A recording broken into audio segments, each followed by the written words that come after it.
안녕하세요. 대단의 주책의 제임스입니다. 오늘은 지난 시간에 이어서 얼리 전형에 있어서 물어오시던 궁금증에 대해서 함께 말씀드린 시간을 이어서 가려고 하는데요. 그럼 질문 보시겠습니다.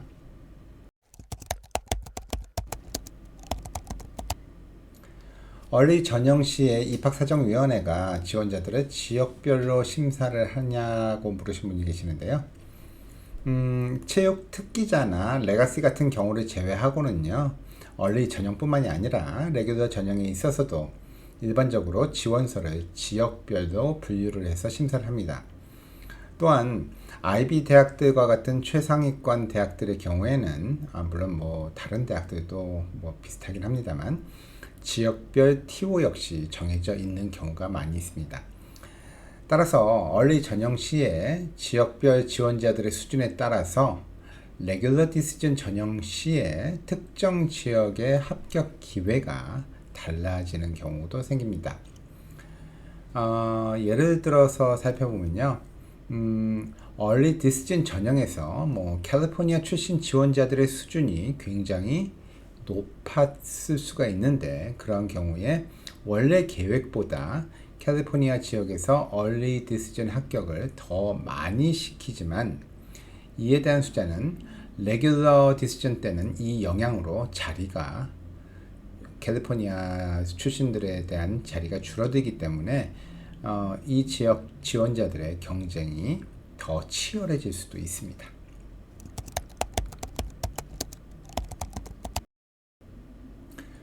재정지원 신청에 대한 질문하셨는데요. 재정지원 신청이 얼리 디시전 지원에 영향을 미치나 하는 질문입니다. 대학이 재정지원 신청 여부를 입학에 고려를 하느냐 안 하느냐에 달려있죠. 만약 지원 대학이 need aware, 즉 재정지원 신청을 고려한다 라고 하는 경우에는 입시에 영향을 미칠 수가 있습니다. 반면에 지원자의 재정 지원 신청을 입학에 전혀 영향을 끼치지 않는 대학으로는 이러한 대학들을 우리가 need blind 대학이라고 하고요. 상위권 대학들 중 상당수가 need blind에 해당이 되고 있습니다. 그렇지만 이러한 것은 미국 시민권자나 영주권자들에게 해당이 되는 것이고요. 유학생들에게도 need blind인 대학은 현재 프린스턴, 하버드, 예일, MIT, 다트머스, 그리고 리버럴 대학인 에머스트와 버드윈 컬리지가 있습니다. 그리고 이와 더불어서 2025년도 입시서부터는 브라운 대학도 유학생들에게 니드 블라인드 정책을 실시한다고 발표하고 있습니다.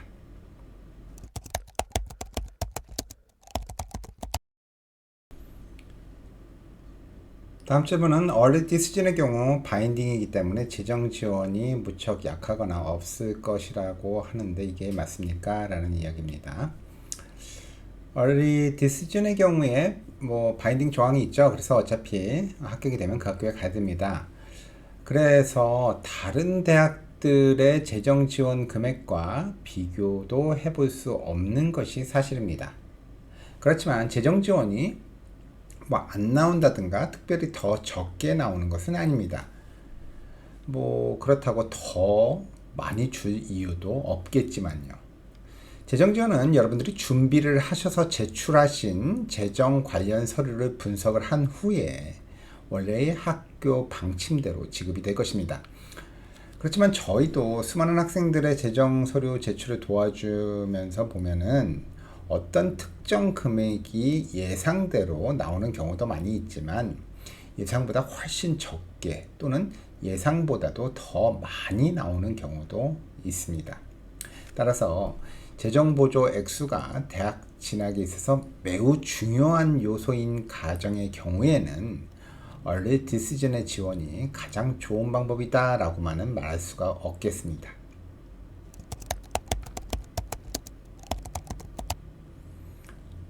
얼리 디시전 합격 후에 재정보조 금액이 예상보다 적게 나올 경우에 학교와 내고가 가능하냐라고 하는 질문입니다. 앞에서도 말씀드렸습니다만 얼리 디시전은 바인딩 조항이 있습니다. 따라서 합격할 경우 무조건 등록을 하셔야 됩니다. 또한 재정 지원을 신청하신 경우 학교는 학생이 제출한 학생 가정의 재정 서류를 분석 후에 필요하다고 판단한 금액을 지원해 줄 것입니다. 그렇지만 이러한 재정 지원 금액의 결정은 학교의 일방적인 결정이 될 것이고요. 또 다른 대학을 지원하지 않았기 때문에 비교할 수 있는 대학도 없죠. 그렇기 때문에 현실적으로 내고가 어렵습니다. 사실 내고라는 건요, 레귤러 대학 같은 경우에는 비슷한 수준의 대학에서 동시에 합격 통보를 받았을 경우에 그 재정 지원 서류를 보고 나서 그 재정 서류가 한쪽 학교가 비슷한 학교 중 한쪽 학교가 재정 지원 금액이 많을 경우에 그거보다 적은 학교와 내고를 하는 것입니다. 따라서 재정 보조 액수가 매우 중요한 요소의 가정의 경우에는 early action 또는 regular decision 지원을 하셔서 다른 대학과 재정 지원 액수도 비교하시고 또한 경우에 따라선 해당 학교와 재정 지원 금액에 대해서도 내고를 하는 등의 방법이 현명한 방법이라고 할 수가 있겠습니다.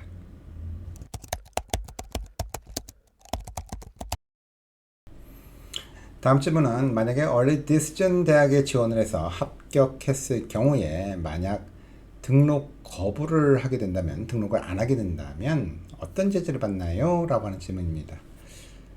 early decision을 지원을 해놓고 뭐 등록을 안 한다 라는 데는 뭐 나름대로 이유는 있겠죠. 그렇지만 early decision의 경우에 지원 시 합격을 하면은 반드시 등록을 하겠다라는 서류에 서명을 하시게 됩니다. 따라서 여러분들이 이런 걸 하실 때 신중을 기회해서 선택을 하셔야 됩니다. early decision에 합격했음에도 불구하고 정해진 기간 내에 등록을 하지 않으신 경우에는 대학은 여러분들의 이름을 다른 대학들에 알리게 되고요. 여러분의 이름은 블랙리스트에 올라가서 다른 대학으로의 입학도 어렵게 될 것입니다. 그렇지만 만일 부득이 예상했던 재정 보조 금액이 너무 차이가 많이 나서 재정 형편의 이유로 등록이 어려운 경우 대학의 사정을 이야기하고 등록 의무를 면하게 되는 경우도 있습니다. 그렇지만 이것은 온전히 대학의 재량에 따라서 결정이 되는 문제이기 때문에 재정 문제가 만일 불확실하다 하신다면 early decision보다는 early action으로 지원을 하시는 것이 올바른 방법이 되겠습니다.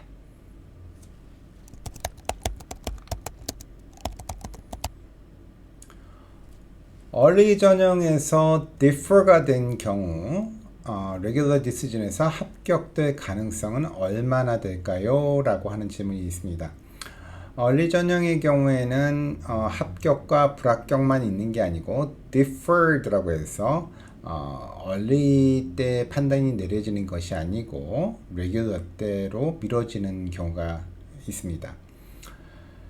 기술적으로 따라서 이런 것을 보고 early를 지원할 경우에 regular 지원까지 2번의 기회가 주어진다고 이야기를 하죠. 그렇지만 솔직히 말씀드려서 최상위권 대학들의 경우에 early decision에서 defer 된 후에 regular decision에서 합격할 가능성은 사실상 그리 높지는 않습니다.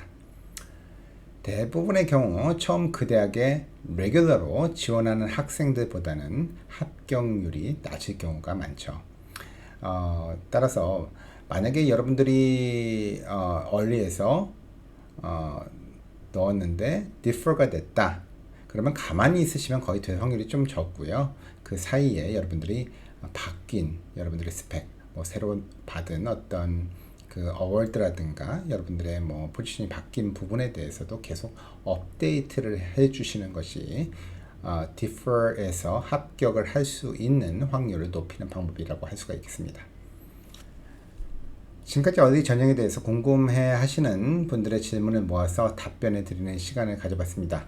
혹 다른 궁금증이 계시면요, 댓글이나 이메일로 보내주시면 모아서 따로 말씀드리는 시간을 더 갖도록 하겠습니다. 지금까지 입시 전문가 제임스였습니다. 감사합니다.